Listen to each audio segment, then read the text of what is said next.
প্রথমবারের মতো বড় পরিসরে আয়োজিত হচ্ছে ফিফা ক্লাব বিশ্বকাপ। জাতীয় দলের বিশ্বকাপের আদলেই ফুটবলের সর্বোচ্চ সংস্থা ফিফা এবার ৩২ দলকে নিয়ে এই প্রতিযোগিতা সাজিয়েছে। তবে এরপরেও ক্লাব বিশ্বকাপ নিয়ে তর্ক বিতর্ক যেন থামছেই না। একদিকে যেমন তীব্র গরম আর ঠাসা সূচি নিয়ে ক্ষোভ জানাচ্ছেন অনেক ফুটবলার, অন্যদিকে কেউ কেউ এই চ্যালেঞ্জকে স্বাগতও জানাচ্ছেন।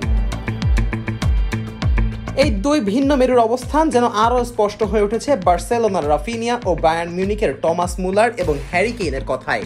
নিজেদের ক্লাব ইতিহাসে ২০১৫ সালে সর্বশেষবার এই প্রতিযোগিতায় চ্যাম্পিয়ন হয়েছিল বার্সেলোনা।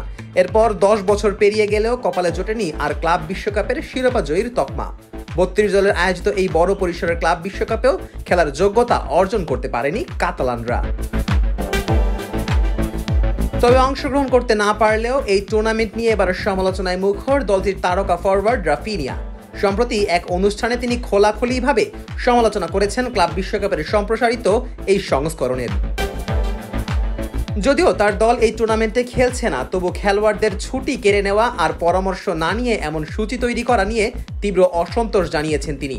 রাফিনিয়ার ভাষায়, আমরা তো এখন ছুটিতে থাকার কথা, খেলোয়াড়দের বিশ্রামের প্রয়োজনের কথা শোনা হয় না, কারো নিজের কিছু ছুটি ত্যাগ করতে বাধ্য করা ঠিক নয়। ছুটি ছেড়ে এভাবে খেলা লজ্জার, এটা আমাদের অধিকার, অন্তত ৩-৪ সপ্তাহের বিশ্রাম সবার প্রাপ্য। তিনি উদাহরণ টেনে বলেছেন পিএসজির ফুটবলারদের কথা, যারা চ্যাম্পিয়ন্স লিগ জেতার পর ঠিকভাবে উদযাপনও করতে পারেননি।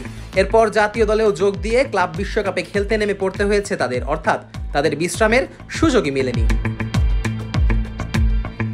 অন্যদিকে সম্পূর্ণ বিপরীত সুর শোনা গেছে বায়ার্নের তারকা টমাস মুলারের কণ্ঠে। ক্লাব বিশ্বকাপে অংশ নেওয়া এই বায়ার্ন মিউনিখের জার্মান কিংবদন্তি বললেন, আমরা পেশাদার, আমাদের এই পরিস্থিতির জন্য তৈরি থাকতে হয়।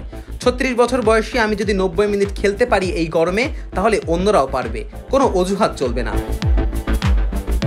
অর্থাৎ মুলারের চোখে গরম বা ঠাসা সূচি কোনো অজুহাত হতে পারে না, বরং এটি মানিয়ে নেওয়ারও বিষয়। এদিকে বায়ার্ন সতীর্থ হ্যারি কেইন ও মুলারের মতোই ইতিবাচক দৃষ্টিভঙ্গি দেখিয়েছেন। তিনি বলেন, এই গরমে খেলা আসলে ২০২৬ বিশ্বকাপের জন্য ভালো প্রস্তুতি হয়ে যাচ্ছে। যুক্তরাষ্ট্র, কানাডা আর মেক্সিকোয় হতে যাওয়া সেই বিশ্বকাপে এমন তাপমাত্রাই থাকবে। কেইনের মতে, এই অভিজ্ঞতা আমাদের জন্য গুরুত্বপূর্ণ। পরের বছর এমন আবহাওয়ায় খেলার জন্য মানসিক ও শারীরিকভাবে আরো ভালোভাবে তৈরি হতে পারবো। অর্থাৎ ক্লাব বিশ্বকাপ ঘিরে বিতর্ক যেমন আছে, তেমনি এর ইতিবাচক দিকও তুলে ধরেছেন অনেকে। একপাশে টুর্নামেন্টে অংশ না নিতে পেরেও রাফিনিয়ার মতো খেলোয়াড়দের বিশ্রামের দাবি, অন্যদিকে মুলার, কেইনের মতো অভিজ্ঞরা এটিকে ভবিষ্যতের জন্য প্রস্তুতি হিসেবে দেখছেন। এরই মধ্য দিয়ে চলতে থাকা টুর্নামেন্টের নকআউট রাউন্ডের খেলা এবার কেমন রোমাঞ্চ ছড়ায়, সেটাই এখন দেখার অপেক্ষা। Najmus Sakib, on field.